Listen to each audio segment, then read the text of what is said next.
పహల్గామ్ ఉగ్రదాడి మీద కీలక వ్యాఖ్యలు చేశారు ఆంధ్రప్రదేశ్ డిప్యూటీ సీఎం పవన్ కళ్యాణ్.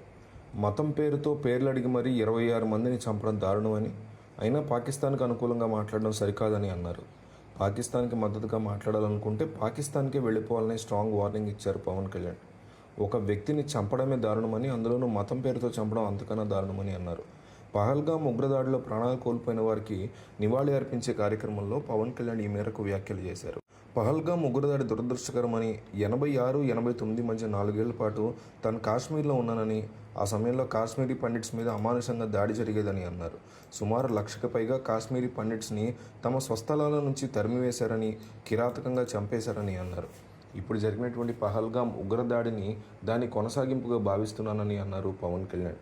పహల్గామ్ ఉగ్రదాడి ఘటనలో ప్రాణాలు కోల్పోయిన మధుసూదన్ రావు కుటుంబానికి పార్టీ తరఫున 50 లక్షలు ఆర్థిక సహాయాన్ని ప్రకటిస్తున్నట్టుగా కూడా పవన్ కళ్యాణ్ తెలియజేశారు. మన దేశంలో పుట్టి మన దేశంలో ఉంటూ కొందరు పాకిస్తాన్కి మద్దతుగా మాట్లాడుతున్నారు. అలాంటి వాళ్ళు సమాజానికి ఏం మెసేజ్ ఇస్తున్నారు అంటూ పవన్ కళ్యాణ్ మండిపడ్డారు. పహల్గామ్ ఘటన మీద కొందరు స్పందిస్తున్నటువంటి తీరు మీద పవన్ కళ్యాణ్ ఆగ్రహం వ్యక్తం చేశారు. పహల్గామ్ అమరులకి జనసేన నివాళులు అర్పించింది. హింస మీద, ఉగ్రవాదం మీద అందరూ ఒకేలాగా స్పందించాలని, కాశ్మీర్ భారత్లో భాగమని, ఇలాంటి విషయాల మీద ఓట్లు సీట్ల కోసం మాట్లాడకూడదని అన్నారు పవన్ కళ్యాణ్.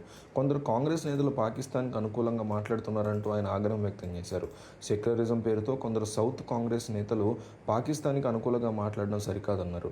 పాకిస్తాన్తో యుద్ధం రావచ్చు, రాకపోవచ్చు, కానీ అందరూ ఎలాంటి పరిస్థితులు ఎదుర్కోవడానికైనా సిద్ధంగా ఉండాలని పవన్ పిలుపునిచ్చారు. ఉగ్రవాదుల పట్ల కఠినంగా వ్యవహరించారన్నారు. అతి మంచితనం చూపిస్తే ఇంటికొచ్చే కాల్చేస్తారన్నారు. భారతదేశంలో జరిగినప్పుడు సెక్యులరిజం అంటూ కాంగ్రెస్ నాటకాలు వేస్తే ఒప్పుకునేది లేదన్నారు. మతం ప్రాతిపదికన చంపుతామంటే చూస్తూ ఊరుకోమని పవన్ కళ్యాణ్ పేర్కొన్నారు. టెర్రరిస్ట్ ఘాతకానికి బలైనటువంటి మధుసూదన్ కుటుంబ సభ్యులకి జనసేన తరఫున 50 లక్షల ఆర్థిక సాయాన్ని అందించినట్టుగా పవన్ కళ్యాణ్ తెలిపారు. కేవలం ఆర్థిక సాయం మాత్రమే కాదు, ఎలాంటి అవసరాలకైనా జనసేన సిద్ధంగా ఉంది. సింగపూర్లో అగ్ని ప్రమాదంలో గాయపడ్డ తన కుమారుడికి అర్ధరాత్రి మేడమై నుంచి పడిపోతున్నట్టు కలలు వస్తుంటాయని, అలాంటిది మధుసూదన్ పిల్లలకి ఎలాంటి ట్రామా ఉంటుందో అర్థం చేసుకోగలనన్నారు.